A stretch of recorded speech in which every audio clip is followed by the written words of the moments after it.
Hello everyone. After the analysis of design function and features, we are going to the architecture stage. In this stage, we will find a good hardware architecture that can fully implement these features with power, performance, area, efficient.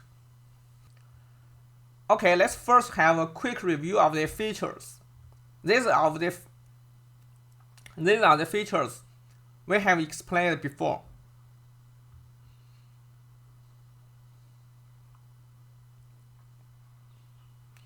And this is a diagram of our IP block. And the data width on APB interface is 32 bits, and the data width on AXI master interface is also 32 bits.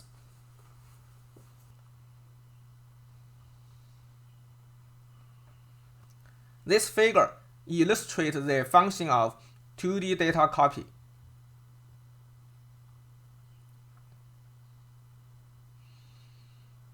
And also, we want to support the scatter and gather function, so we use command linked list to support this function.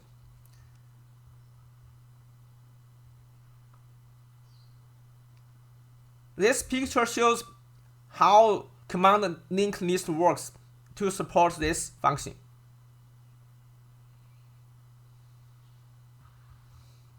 Okay, then next step, we will deal with the features one by one. First, how to support source and destination address start from any byte location. For example, in this case, the start address is 1, and the total byte number needed to copy is 19 bytes. So how to deal with this type of transfer using AXI protocol? By the way, I assume you have been familiar with APB protocol and AXI protocol. If not, you have to study the two protocols first, then return back to the discussion here.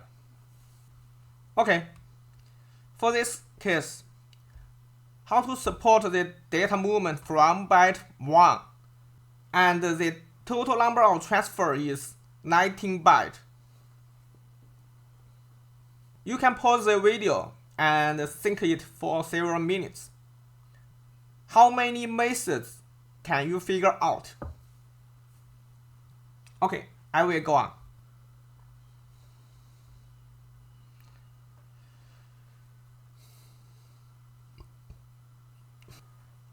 So here is the method 1 I figured out. If the start address is just 8-bit aligned, we will use burst bit size of 8 bit. That is, for all the bits inside the burst, we will set AR size to 0. Each burst bit will just transfer a data of 1 byte. So for this case, we will set the AR size to 0 and the burst length to 19. Then you will use at least 19 cycles to transfer these data. If the start address is 16 bits aligned, we will use burst bit size of 16 bits. That is, we will set AR size to 1. So each burst bit will transfer data of 2 bytes. And if it's 32 bits aligned, we will use burst bit size of 32. That is, set AR size to 2. Each burst bit will transfer data of 4 bytes. So for this case, we will use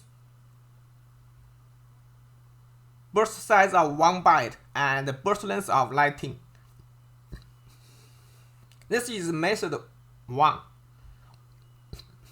And you can infer that this will take too many cycles on the bus. Yes.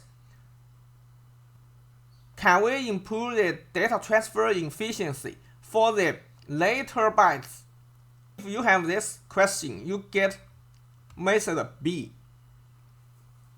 We will divide the data transfer to two burst command on AXI bus. First burst, we will just transfer the unaligned bytes. Then the second burst will start from the 32-bit aligned point and send all the data after that. So for this case, we will use 8-bit transfer to transfer the first 3 bytes with burst length of 3. Then we will use burst bit size of 32 to transfer the remaining bytes with burst length of 1, 2, 3, 4 with burst length of 4. Yes. With method B, to transfer all these bytes, we will just use at least 3 cycles plus 4 cycles, yields 7 cycles. Yeah, this is much smaller than the 19 cycles we used before. Can we further reduce the cycle we used on the AXI bus? So for this case, you can just minimize the cycles here, yes. You can just try to minimize the cycles used for the first 3 bytes. How to minimize the cycles here? If you dig it deeper, you come to method 3. As we just support memory type address space, so we think these address spaces are always prefetchable. While for peripheral address space, they may not prefetchable. So for prefetchable address space, we can read all the bytes back and just discard the unused byte. So for this case, we can use burst bit size of 32 and start from address 0 with burst length of 5. Then we will just use at least 5 cycles on the AXI bus to fetch all the data back. Inside our module, we will discard the first unused byte. So this is the read process. For write, you can use the write byte enable signals to mask out the unused byte in the beginning. You can use this signal to mask the byte that you don't want to write to. With method C, we will use at least 5 cycles to read or write all the data. Method A to method B, the cycle we used on AXI bus changes from 19 cycles to 5 cycles. This is rather a big improvement. This is a case that shows that if you dig it deeper, you can find better solutions for the same problem.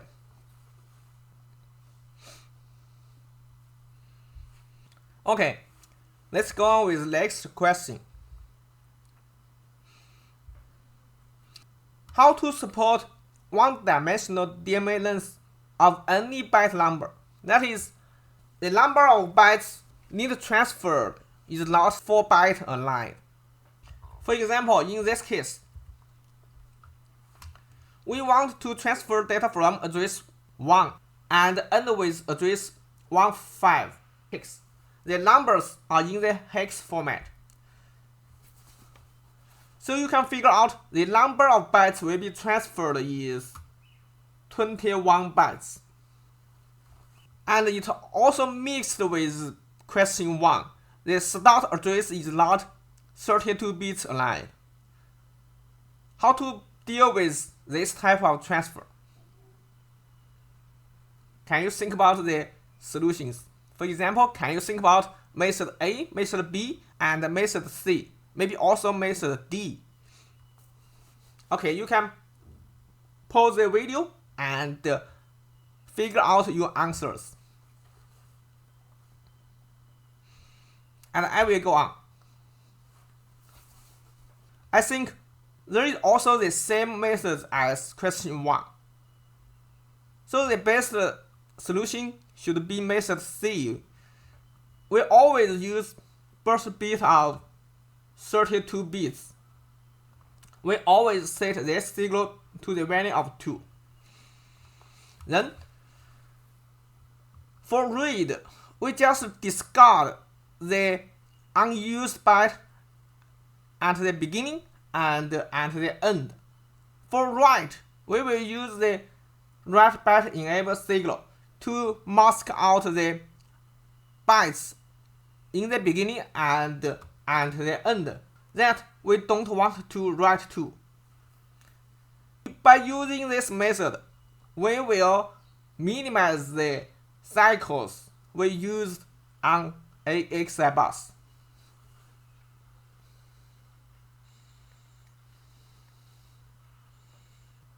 Okay, next question. For the AXI bus protocol, it has a requirement that each burst count across the boundary of 4 kilobytes. For example, in this figure, this is the boundary of 4 kilobytes and this is the next boundary of 4 kilobytes. You can't have a burst begin from this address and end at this address, or begin from this address and end at this address. This type of burst will violate the AXI protocol that each burst count across the 4 kilobyte boundary. So you can just have burst of start from this address and end at this point, just before the boundary. Or start from here,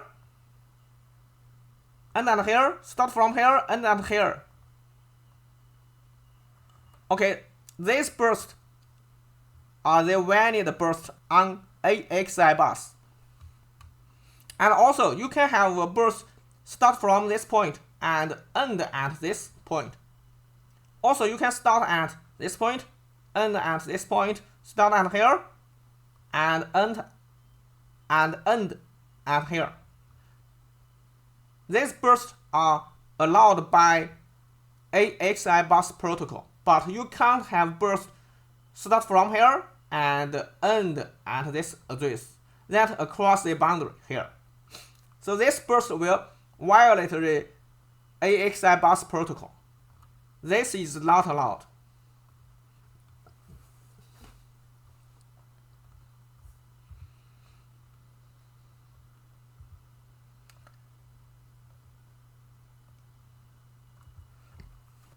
While in our design specification, we have specified that the number of bytes to be copied at x direction can up to 16th power of 2. So, for this big number, it must cross some 4 kilobyte boundaries. How to deal with this feature? For example, if we want to copy a data from here, start from address 0 and end at this point. So this will across the boundary of 4 kilobyte. How to deal with this type of data transfer? So please pause the video and think about it.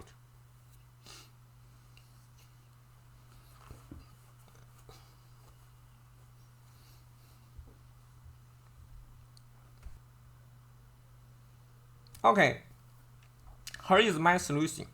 For such one-dimensional DMA axis, I will split this command to two one-dimensional DMA axes. For the first DMA axis, I will start at the original start address and end just before the first 4 kilobyte boundary. Then the second DMA command will start at the address just after the 4 kilobyte boundary and end at the original end address.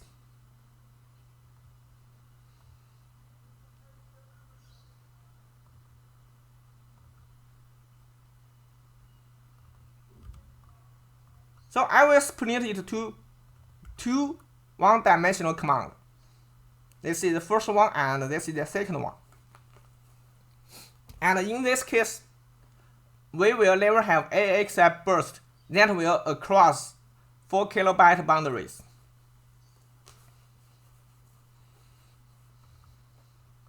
And you may wonder, how about this case? If we start at this point, and the data we need to transfer is very long, for example, more than 8 kilobytes. So let's stop at this point. So you can see this may across the boundary twice.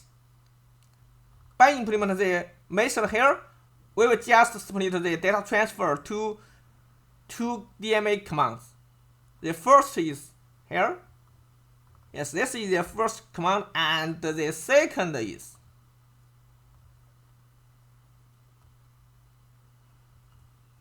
yes, this is the second, and it seems the second DMA transfer will also across the boundary. So how to resolve this problem?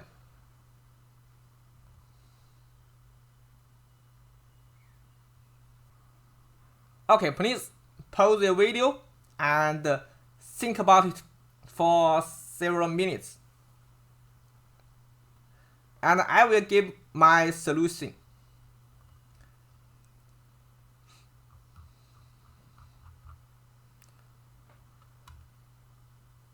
My solution is we will limit the maximum burst length on AXI bus to 16 bits. That is, the maximum value for this signal is 15. By implementing this constraint on the maximum burst length on AXI interface, we can make sure after the second DMA transfer has been translated to AXI burst, each AXI burst will never across 4 kilobyte boundaries.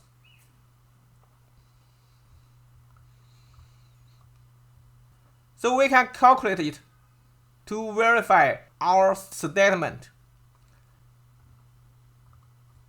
The maximum burst length is 16, and each bit will transfer 4 bytes.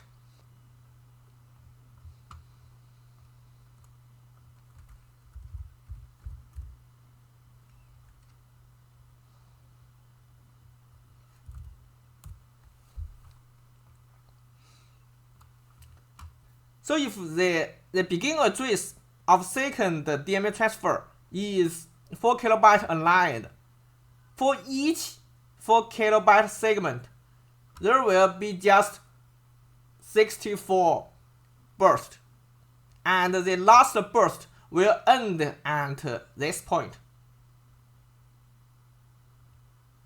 So we never have AXI burst across 4 kilobyte boundaries for second DMA transfer.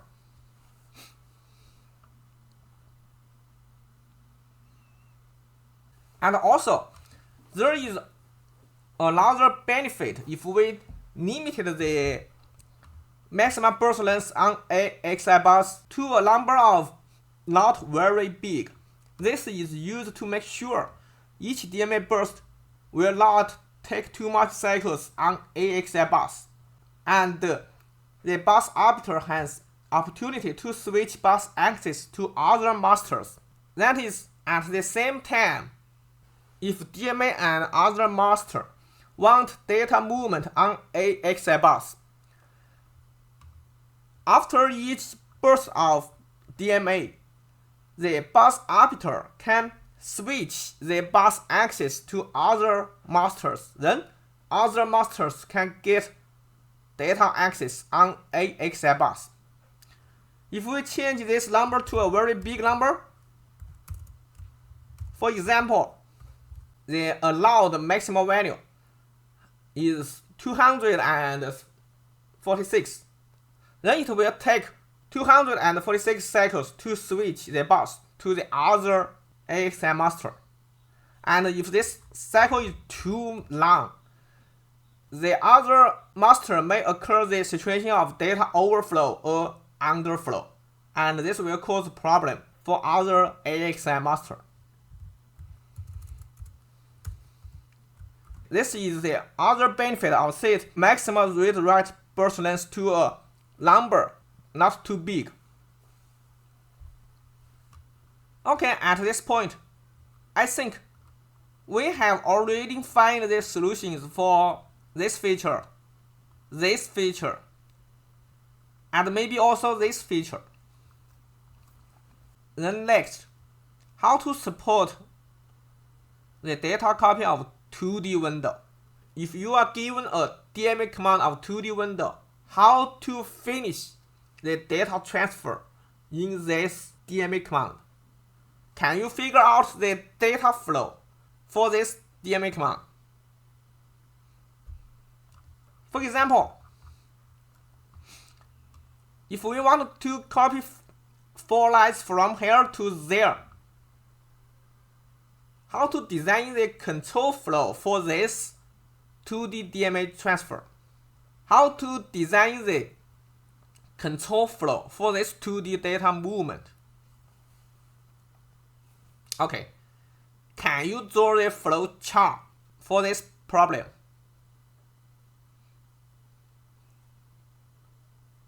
So you can pause the video and try to draw the flow chart, and I will go on and give you my solution.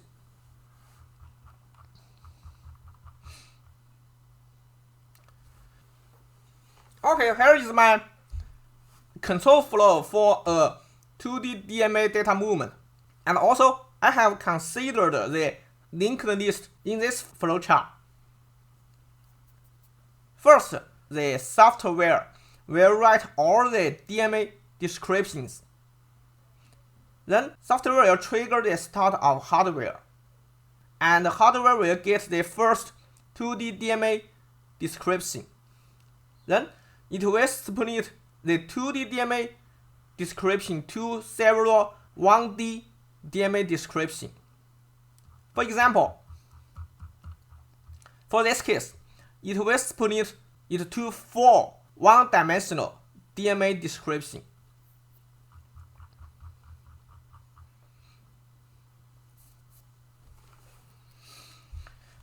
Then the hardware will check whether this one-dimensional DMA description will across the 4 kilobyte boundary. If yes, it will further split this command to 2 commands. Yes, command 1 and command 2. Command 1 is the command here, and command 2 is the command here. And it will first transfer data of command 1. Okay, in this flowchart, we label it as command 0 and command 1. It will first transfer data of command 0. It will split the one-dimensional DMA transfer to several AXI bursts and limited the maximum length of burst to 16 bits. If the one-dimensional DMA here has been finished, it will check whether we need to process command 1 a lot. If yes, it will jump to here to process the data transfer in command 1. If not, it will jump to here and check whether all the one-dimensional DMA command for this 2D window has been processed or not. So for this case, it will check whether all the 4 one-dimensional DMA command has been processed or not. So if low, it will jump to this point and process the next one-dimensional DMA and y direction and y coordinate, and process next y-dimensional DMA and y coordinate.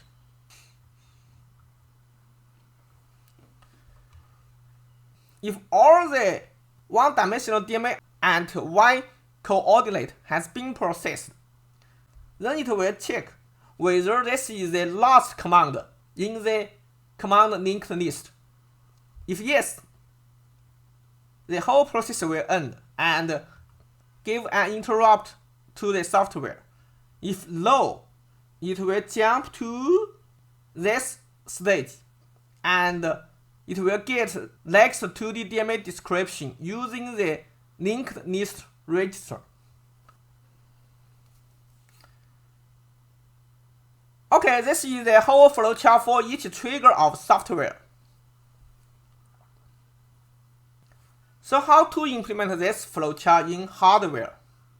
Maybe we have to design a finite state machine with many states. Yes.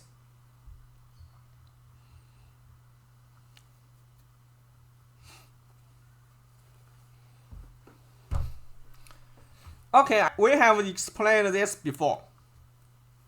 We just document our ideas in the specification.